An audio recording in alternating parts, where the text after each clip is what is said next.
एक समय की बात है। हस्तिनापुर में राजा शांतनु राज्य किया करते थे। उन्हें शिकार खेलने का बहुत शौक था। एक दिन वे शिकार के लिए निकले और जंगल से गुजरते हुए रास्ते में गंगा नदी आई। गंगा नदी के किनारे उन्होंने एक बहुत ही सुंदर स्त्री को देखा। उसे देखकर राजा ने अपने सारथी को कहा, सारथी, रथ रोकिए। रथ से उतरकर राजा शांतनु उस सुंदर स्त्री के पास गए और जब जाकर उस स्त्री को पास से देखा तो उसकी अति सुंदरता पर वे मोहित हो गए। अब राजा शांतनु ने उस सुंदर स्त्री के सामने विवाह का प्रस्ताव रखा। देवी, मैं आपसे विवाह करना चाहता हूँ। महाराज, मुझे आपका विवाह का प्रस्ताव स्वीकार है, परंतु उससे पहले मेरी एक शर्त है। देवी, मैं आपकी हर शर्त मानने के लिए तैयार हूँ। अरे अरे महाराज, पहले आप शर्त सुन तो लीजिए। महाराज, विवाह के पश्चात आप मुझसे कोई प्रश्न नहीं पूछेंगे और न ही किसी काम को करने के लिए मुझे रोकेंगे। अगर कभी आपने ऐसा किया, उसी समय मैं आपको छोड़कर वापस आ जाऊंगी। देवी, मुझे आपकी शर्त मंजूर है। और देवी गंगा की शर्त सुनने के बाद राजा शांतनु ने गंगा से विवाह कर लिया। अब राजा शांतनु देवी गंगा से विवाह के पश्चात बहुत ही खुश रहते थे। एक दिन राजा शांतनु को पता चला कि देवी गंगा गर्भ से है। राजा शांतनु की खुशी का कोई ठिकाना न रहा। और जैसे जैसे समय बीतता गया, 9 महीने पूरे हुए, देवी गंगा ने एक पुत्र को जन्म दिया। देवी गंगा की दासी दौड़ी दौड़ी राजा शांतनु के पास आई। महाराज, महारानी ने एक पुत्र को जन्म दिया है। अब महाराज शांतनु की खुशी का कोई ठिकाना न रहा। वे दौड़े दौड़े गंगा के कक्ष की ओर चल दिए। देवी गंगा, महाराज, महारानी अभी अभी अपने पुत्र को लेकर जंगल की ओर गई है। क्या? और राजा शांतनु आश्चर्य में पड़ गए और वे दौड़े दौड़े गंगा के पीछे पीछे गए। जब वे नदी के किनारे पहुंचे तो उन्होंने देखा देवी गंगा उनके नवजात शिशु को गंगा में बहा रही थी। यह देखकर राजा शांतनु का कलेजा फट गया और वे ये पूछने के लिए देवी गंगा की ओर बढ़े कि उन्होंने ऐसा क्यों किया, लेकिन उससे पहले उनके देवी गंगा की वह शर्त याद आ गई। अब राजा शांतनु निराश होकर महल में वापस आ गए। अब इसी तरह समय बीता और रानी फिर से गर्भवती हुई और उन्होंने दोबारा पुत्र को जन्म दिया। महाराज, महाराज, महारानी ने पुत्र को जन्म दिया है। यह सुनकर राजा शांतनु बहुत खुश हुए और दौड़े दौड़े रानी के कक्ष की ओर गए। महाराज, महाराज, महारानी अपने पुत्र को लेकर फिर से जंगल की ओर चली गई और राजा शांतनु फिर से दौड़े दौड़े गंगा के पीछे गए। वे देखते हैं देवी गंगा ने फिर से उनके नवजात शिशु को नदी में बहा दिया। यह देखकर राजा शांतनु शोक में डूबते चले गए। अब समय का चक्र आगे बढ़ा। महारानी फिर से गर्भवती हुई और तीसरी बार फिर देवी गंगा ने एक पुत्र को जन्म दिया। और राजा शांतनु देखते हैं कि तीसरी बार भी देवी गंगा अपने पुत्र को लेकर नदी में बहाने के लिए चली गई। राजा शांतनु उनके पीछे पीछे गए, लेकिन उनके देखते देखते देवी गंगा ने अपने पुत्र को नदी में बहा दिया। राजा विवश होकर देखते रहे और कुछ बोल ना सके। उन्हें उनकी शर्त रोक रही थी। अगर मैंने देवी गंगा से पूछा उन्होंने ऐसा क्यों किया तो वह वापस चली जाएगी। इसलिए विवश होकर राजा शांतनु वापस महल में लौट आए और इसी तरह देवी गंगा ने एक के बाद एक 7 पुत्रों को जन्म दिया और एक एक करके 7 पुत्रों को नदी में बहा दिया। और राजा शांतनु विवश होकर यह सब देखते रहे। और जब देवी गंगा ने 8वें पुत्र को जन्म दिया और वे उसे नदी में बहाने के लिए ले गई, तब राजा शांतनु ने विवश होकर उनसे पूछ लिया, देवी, आखिर आप ऐसा क्यों कर रही है? आपने मेरे 7 पुत्रों को गंगा नदी में बहा दिया, अब आप 8वें पुत्र को भी नदी में बहा रही हो। आखिर आप ऐसा क्यों कर रही हो? स्वामी, आप घबराइए मत। मैंने आपके पुत्रों को मारा नहीं है, लेकिन उन्हें महर्षि वशिष्ठ के श्राप से मुक्ति दिलवाई है। हे देवी, आपके कहने का क्या तात्पर्य है? स्वामी, पूर्व जन्म में महर्षि वशिष्ठ के पास कामधेनु गाय हुआ करती थी। कामधेनु गाय बहुत ही दिव्य थी, इसलिए तीनों लोकों में उसकी चर्चा हो रही थी। तब 8 वसु महर्षि वशिष्ठ के आश्रम में गए और उन्होंने कामधेनु गाय को चुराने का प्रयत्न किया। ये बात महर्षि वशिष्ठ को पता चल गई।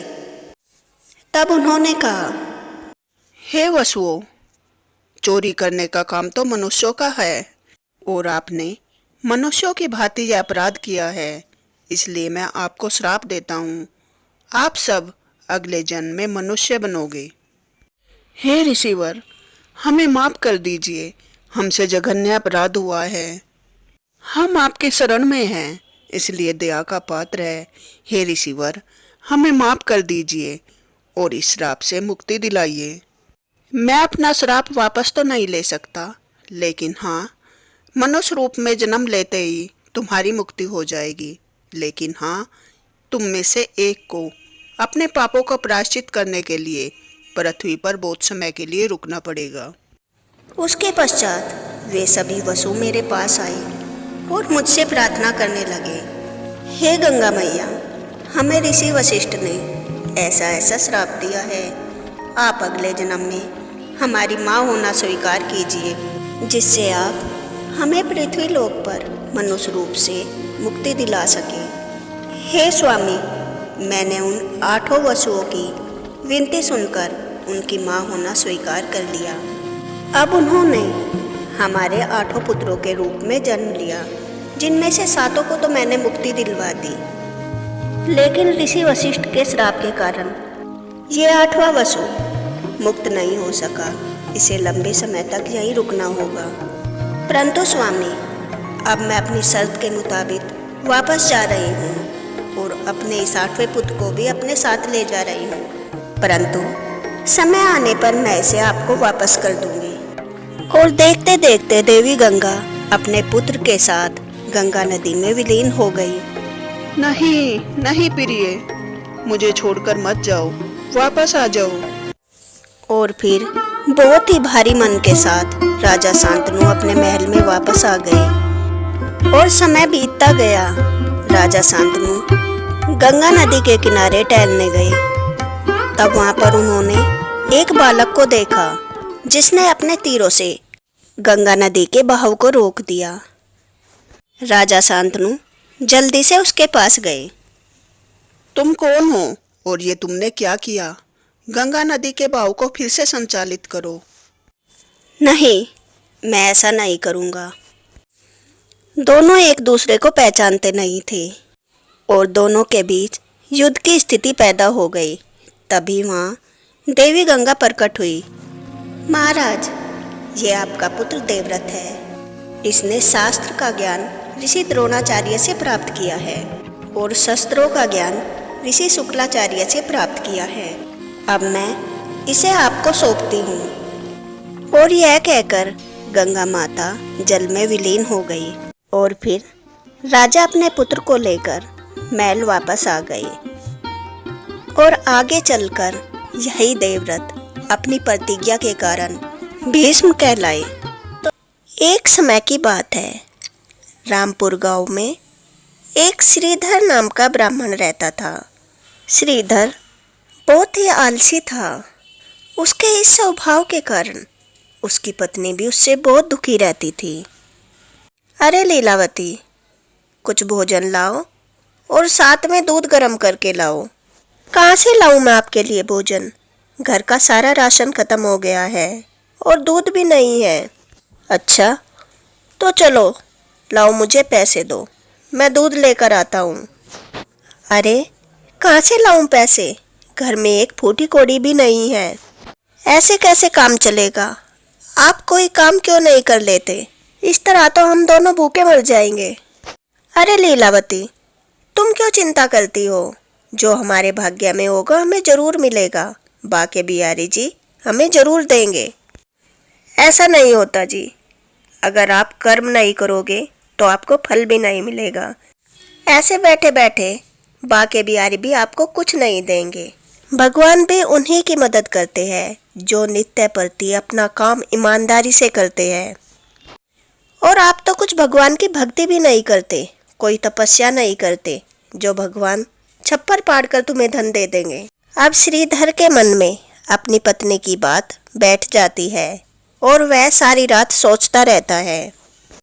सही तो कह रही है लीलावती, मैं तो कोई भगवान की तपस्या भी नहीं करता, फिर वे मुझे क्यों देंगे धन। अगली सुबह श्रीधर सुबह सुबह नहा धोकर तैयार हो जाता है। अरे स्वामी, आज आप इतनी जल्दी कैसे तैयार हो गए?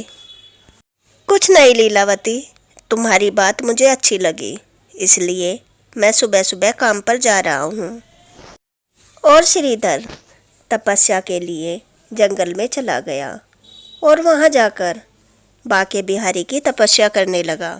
लेकिन तपस्या करते समय उसके मन में एक ही बात थी कि जल्दी से भगवान को प्रसन्न करके मैं अमीर बन जाऊं, ताकि मुझे जीवन में कोई काम ना करना पड़े। एक दिन उससे प्रसन्न होकर बाके बिहारी उसके सामने आते हैं। श्रीधर उठो, मैं तुम्हारी तपस्या से प्रसन्न हूँ, मांगो क्या मांगना चाहते हो। हे कृष्णा, मैं बहुत धनवान व्यक्ति बनना चाहता हूँ, मुझे आप इतना धन दे दो कि जीवन में मुझे कुछ भी काम ना करना पड़े। अब भगवान भी जानते थे कि श्रीधर बहुत ही आलसी है। उन्होंने सोचा इसे तो अब सबक सिखाना ही पड़ेगा।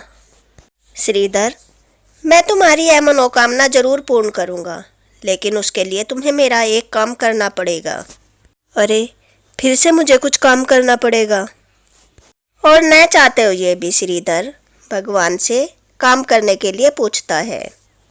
श्रीधर, तुम्हें अपने आसपास के गांवों में लोगों के घर हवन पूजा पाठ करना है और प्रतिदिन हवन पूजा पाठ करके तुम्हें जो भी दक्षिणा मिले वह दक्षिणा लाकर मुझे देनी होगी। और हाँ, अगर तुम्हें कोई हवन पूजा पाठ के लिए ना बुलाए तो तुम्हें रोज घर घर जाकर यह पता करना होगा कि किसी को पूजा पाठ करवानी है या नहीं। ठीक है भगवान, जैसी आपकी आज्ञा। और अब श्रीधर रोजाना प्रतिदिन सवेरे सवेरे उठकर लोगों के घर में पूजा पाठ करने के लिए जाने लगा। अब लोगों को भी उसकी पूजा पाठ इतनी पसंद आने लगी कि सब उससे ही करवाने लगे। नित्य उसे काम मिलता रहा। लीलावती भी यह देखकर बहुत खुश थी कि उसका पति रोज सवेरे सवेरे नहा धोकर काम पर चला जाता था और श्रीधर को गांव में से पूजा पाठ करके जो भी दक्षिणा मिलती थी वह ले जाकर रोजाना श्री कृष्ण को दे देता था। एक दिन लीलावती श्रीधर से कहती है, स्वामी, मुझे बहुत ही अच्छा लग रहा है। आप सुबह सुबह उठकर काम पर चले जाते हो, लेकिन आप अपना भी ध्यान रखो। क्या आप समय पर भोजन करते हैं? हाँ लीलावती, मैं अपना पूरा ध्यान रखता हूँ। जहाँ भी मैं पूजा पाठ हवन करने जाता हूँ वे मुझे बहुत अच्छा भोजन करवाते हैं और दक्षिणा भी देते हैं। लेकिन स्वामी, आपने तो आकर मुझे आज तक एक भी पैसा नहीं दिया। हाँ, सारा पैसा मैं तुम्हें 1 महीने बाद ला कर दूंगा। ठीक है स्वामी, मैं इससे भी खुश हूँ। और फिर ऐसे ही 1 महीना गुजर जाता है। श्रीधर उस दिन बहुत खुश था और जल्दी जल्दी जंगल में जाता है।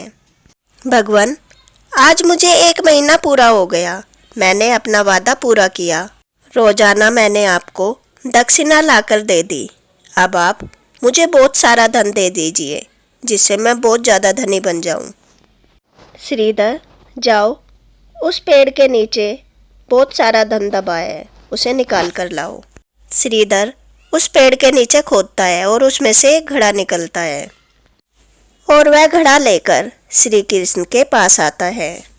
अरे, इसमें तो वही पैसे हैं जो मैं आपको रोज लाकर देता था। हाँ श्रीधर, देखो 1 महीने में कितना पैसा जमा हो गया। ये तुम्हारी अपनी मेहनत की कमाई है। मैं तुम्हें यही समझाना चाहता था। अगर तुम मेहनत से इसी तरह काम करोगे तो तुम्हें किसी के सामने हाथ नहीं फैलाना पड़ेगा। इस पैसे से तुम खेती बाड़ी भी खरीद सकते हो, फिर उसमें मेहनत करके बहुत पैसा कमा सकते हो और बहुत धनी बन सकते हो। इसलिए श्रीधर, मेहनत करो, आलसी मत बनो, क्योंकि जो आनंद मेहनत की कमाई में है वो आनंद और किसी भी धन से नहीं मिलता।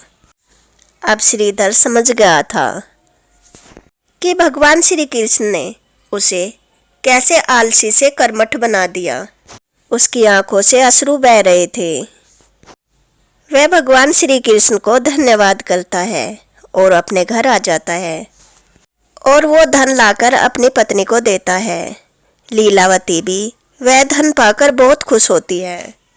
स्वामी, इस धन से ज़्यादा मैं इस बात से खुश हूँ कि आप आलस छोड़कर मेहनती बन गए और सुबह सुबह उठकर काम पर जाने लगे। हमें ज़्यादा धन नहीं चाहिए, बस मेहनत की 2 टाइम की रोटी चाहिए।